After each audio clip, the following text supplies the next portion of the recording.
গ্রামে গ্রামে ভিক্ষা করে বেড়াই। তা তোমার বাড়ি কোন গ্রামে বুড়িমা? আমার বাড়ি ঘর কিছু নেই বাবা, আমি ভিক্ষা করে বেড়াই। সেখানে একটু জায়গা পাই, সেখানেই ঘুমিয়ে যাই। ইস, কি কষ্ট! বিধাতা যে কখন কার সাথে কি খেলা খেলে। তা তুমি এখন কোথায় যাবে শুনি? কিছু জানি না বাসা, কোথায় যাব? কি গো গিন্নি, তোমার কি রান্না বান্না কিছু হলো? আমার যে আবার বেরুতে হবে। রান্না কিভাবে হয়? আমার কি পাঁচ হাত নাকি? হ্যাঁ, সে ঘুম থেকে উঠতে না উঠতেই রান্না হয়ে যাবে? এত বেলা করে রান্না করলে খাবো কখন, আর কাজই বা বেরোবো কখন শুনি? তা এতই যখন তারা, ঠিকঠাক রোজগার করো আর একটা কাজের লোক রাখো। আমি পারবো না এসব। কাজের লোকই যদি রাখতে হয় তাহলে তোমাকে ভাত কাপড় দিয়ে পুষতে যাব কেন শুনি? পুষতে হবে না আমাকে, আমি আমার ছেলেকে নিয়ে আজই বাপের বাড়ি চলে যাব। বলি, ছেলেটা কি তোর একার শুনি? আর কিছু হলেই ছেলেটাকে নিয়ে বাপের বাড়ি চলে যাব, এই কথা শুনতে শুনতে আমার কান ঝালাপালা হয়ে গেল। তা শুনতে না চাইলে কানে তুলো দিয়ে রাখতে পারো না? আমি কি বলেছি যে আমি যা বলবো তা সব তোমাকে শুনতে হবে? ধুত তেরিকা, এই জ্ঞান ঘ্যানা নিয়ে শুনতে আর ভালো লাগে না। যা ইচ্ছে তাই করো, আমি চললাম। পোড়া কপাল আমার, বাপের বাড়িও কষ্ট করে বড় হলাম, এই বাড়ি এসেও সেই একই কষ্ট করতে হচ্ছে আমার। মা, ও মা, কি রান্না করছো? কি আর রান্না করবো রে বাপ, তোর বাবা তো আমাকে মাছ মাংস এনে দেয় না, সে একটু ভালো মন্দ রান্না করে খাওয়াবো। তুমি চিন্তা করো না মা, আমি বড় হয়ে অনেক টাকা রোজগার করব, আমাদের কোনো অভাব থাকবে না। সেই আশায় তো বুক বেঁধেই বাড়িতে পড়ে আসি রে বাবা, তুই বাইরে থেকে একটু ঘুরে আয় তো, আমি ততক্ষণে রান্নাটা শেষ করে নিই। হায় রে পোড়া কপাল, ছোটবেলা থেকে যুদ্ধ করতে করতে এত বড় হলাম, পরিশ্রম করলে নাকি কপাল খোলে। আমি সারাদিন এত পরিশ্রম করেও দুমুঠো ভাত জোগাড় করতে পারি না।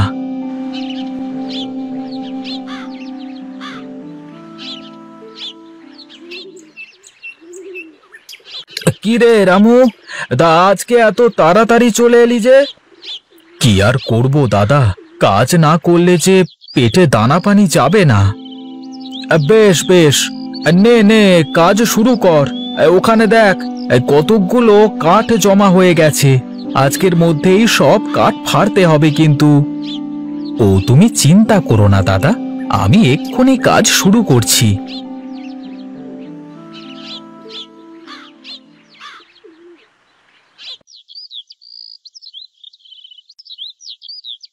ওহ, কি গরম রে বাবা, গা পুরো ভিজে যাচ্ছে কুড়ুল মারতে মারতে। কি হরি, হঠাৎ আমার এখানে? তা কি মনে করে শুনি? আগে দাদা, সামনে আমার মায়ের শ্রাদ্ধ, রান্নার কাজে অনেক খড়ি লাগবে, তাই ভাবলাম আগে থেকেই তোমাকে বলে যাই। বেশ বেশ, তা কবে লাগবে আর কি পরিমাণ লাগবে তা বলে যা, আর পারলে কিছু পয়সা করিও দিয়ে যা, সময় মতো তোর বাড়িতে খড়ি পৌঁছে যাবে, বুঝলি? সামনে রোববার শ্রাদ্ধ, তার মানে শনিবারের মধ্যে দিলেই হবে। ঠিক আছে ঠিক আছে, কোনো চিন্তা করিস নে, তুই যা, আমি সময় মতো সব খড়ি তোর বাড়িতে পৌঁছে দেব, বুঝলি? এই নাও দাদা, তোমাকে 200 টাকা দিয়ে গেলাম। আমি চললাম দাদা, মনে করে পাঠিয়ে দিও কিন্তু। ঠিক আছে ঠিক আছে।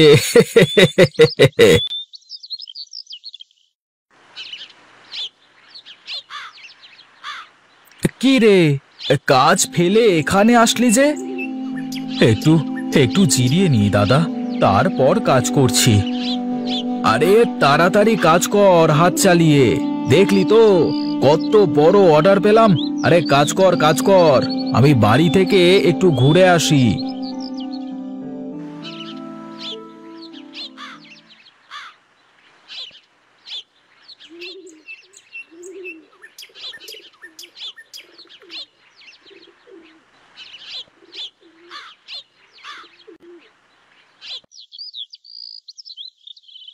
বাবা, ও বাবা। তুই এসেছিস বাবা?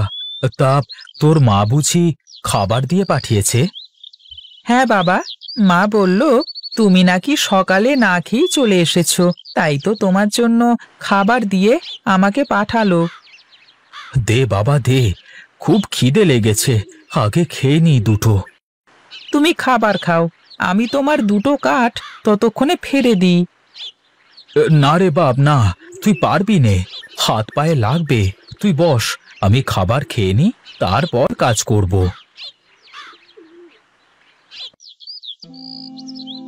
তুই খাবার খেয়েছিস বাবা? আমি খেয়েই তোমার জন্য নিয়ে আসলাম, তুমি খাও।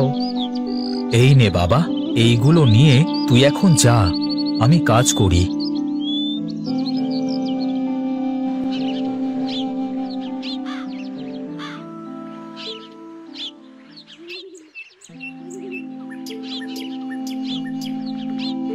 কি রে রামু, খাওয়া দাওয়া করেছিস?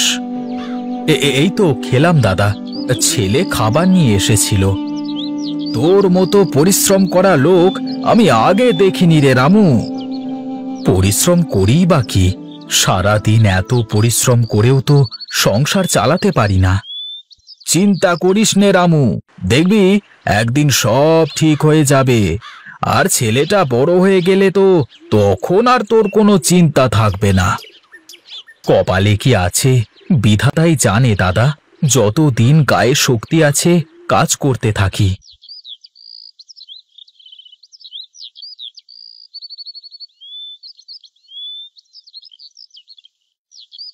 কি রে রামু, তোর কাজ কি শেষ?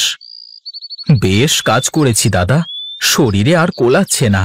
আমার মজুরিটা দিলে বাড়ির দিকে যেতাম, সন্ধে হতে চলল তো। এই নে তোর মজুরি।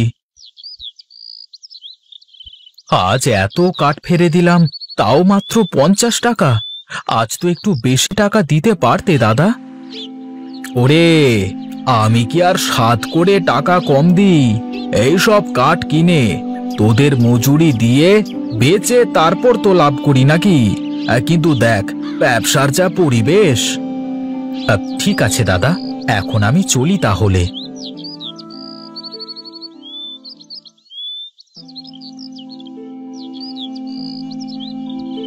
এ কি বুড়িমা, তুমি এখানে বসে কাঁদছো কেন? আমি এক ভিখিরি বাবা, গ্রামে গ্রামে ভিক্ষা করে বেড়াই। তা তোমার বাড়ি কোন গ্রামে বুড়িমা? আমার বাড়ি ঘর কিছু নেই বাবা, আমি ভিক্ষা করে বেড়াই। সেখানে একটু জায়গা পাই, সেখানেই ঘুমিয়ে যাই। ইস, কি কষ্ট! বিধাতা যে কখন কার সাথে কি খেলা খেলে। তা তুমি এখন কোথায় যাবে শুনি? কিছু জানি না বাসা, কোথায় যাব, কি করব? তুমি আমার সাথে যেতে পারো বুড়িমা। আমি আমার বউ আর ছেলেকে নিয়ে একটা কুঁড়ে ঘরে থাকি, ও তোমার এক ব্যবস্থা হয়ে যাবে।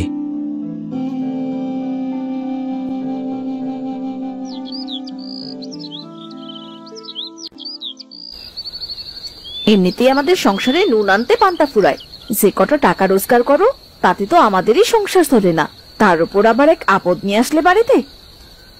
আহ গিন্নি, আপদ বলছো কেন? বুড়িমা অসহায় মানুষ, থাকবার জায়গা নেই, তাই তো নিয়ে আসলাম। হ্যাঁ, তুমি তো সব গরিব অসহায়দের দেখার জন্য রাজ ভান্ডার নিয়ে বসে থাকো। আসতে বলো গিন্নি, আসতে বলো, বুড়িমা শুনতে পাবে। শুনুক না শুনুক, শোনার জন্যই তো বলছি, যাতে করে সকালেই বিদেয় হয়ে যায়। চুপ করো তো, মদন ঘুমাচ্ছে, জেগে যাবে। চলো আমরাও ঘুমিয়ে পড়ি।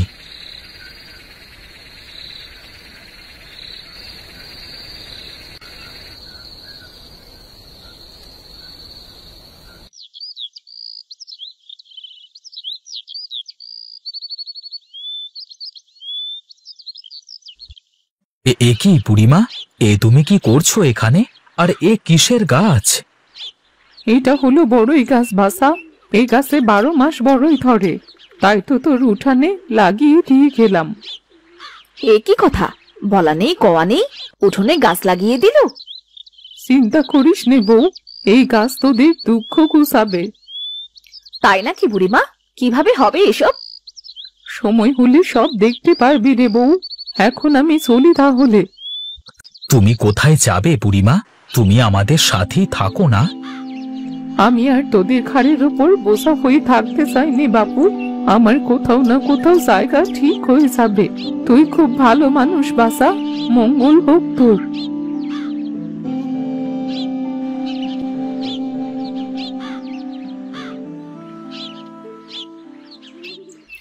তুই ওখানে কি করিস রে বাপ? মা, বড়ই গাছে পানি দিচ্ছি। গাছটা বেশ তাড়াতাড়ি বড় হচ্ছে মনে হচ্ছে। তোর বাপের মতো তোরও কি মাথা টাথা সব গেল নাকি? চলে আয় ওখান থেকে।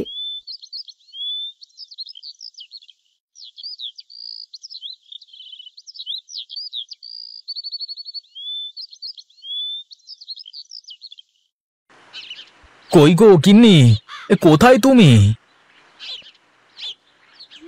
আরে কি হলো? এমন ষাঁড়ের মতো চেঁচাচ্ছ কেন? আহা, অমন করে কথা বলো কেন সব সময়? এদিকে এসো একবার। একটু ভালো করে দেখো, মনে হচ্ছে গাছে ফুল ধরেছে। তাই তো, এইটুকু বড়ই গাছে ফুল ধরলো কি করে? তুমি তো কিছুই বিশ্বাস করতে চাও না। দেখো, হয়তো এবারে আমাদের কপাল খুলতেও পারে। আচ্ছা, আগে দেখি না কি হয়, তারপর বোঝা যাবে। চলো ঘরে চলো, খেতে দি।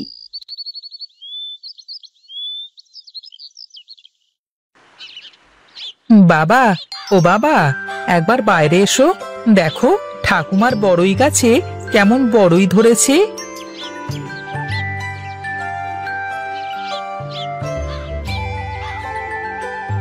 কি হয়েছে রে বাবা? দেখো বাবা, ঠাকুমার গাছে কেমন বড়ই ধরেছে। হে কি, এ তো সোনার বড়ই মনে হচ্ছে। কি বলো গো? আমার নিজের চোখেও যে বিশ্বাস করাতে পারছি না। আমার যে কি আনন্দ হচ্ছে। হ্যাঁ গো গিন্নি, দেখছো না কেমন চকচক করছে রোদ পড়ে? নিশ্চয়ই সোনার হবে। তুমি খালি খালি বুড়িমাকে ভুল বুঝে তাড়িয়ে দিলে। আমার ভুল হয়ে গেছে। নাও নাও, তাড়াতাড়ি বড়ইটা ছিঁড়ে ঘরে চলো। কেউ যেন এই বড়ই গাছের কথা জানতে না পারে। হ্যাঁ, আমি কালকেই বেড়া দিয়ে গাছের চারপাশটা ঘিরে দেব। এখন আমাদের তো আর কোনো অভাব থাকবে না। আমরা যে বড়লোক হয়ে গেলাম। কি যে বলো না, তুমি তো সত্যি পাগল হয়ে যাবে। হ্যাঁ, এই সোনার বড়ই বিক্রি করে তো অনেক টাকা হবে বাবা। হ্যাঁ রে বাবা, এই বড়ই বিক্রি করে অনেক টাকা হবে, কিন্তু সব টাকা আমরা খাবো না। কি বলো? তাহলে করবে কি শুনি? আমাদের বেঁচে থাকতে যা লাগে তাই খরচ করে বাকি সব টাকা গরিব দুঃখীদের মধ্যে বিলিয়ে দেব। ঠিক বলেছ বাবা, তাহলে অনেক অসহায় মানুষ পেট পুড়ে খেতে পারবে। হ্যাঁ রে বাবা, আমরা তো গরিব, আমরা বুঝি গরিবের জীবনে কত কষ্ট। তোমার এই সততা দেখে আমার সব লোভ দূর হয়ে গেছে। আজ থেকে তুমি যা বলবে আমিও তাই বলবো, আর সব সময় তোমার কথা মতোই চলবো। বুঝেছো গিন্নি, পরিশ্রম করলে আর ভালো কাজ করলে তার ফল অবশ্যই পাওয়া যায়। চলো এখন আমরা ঘরে যাই, তোমাদের খেতে দিই।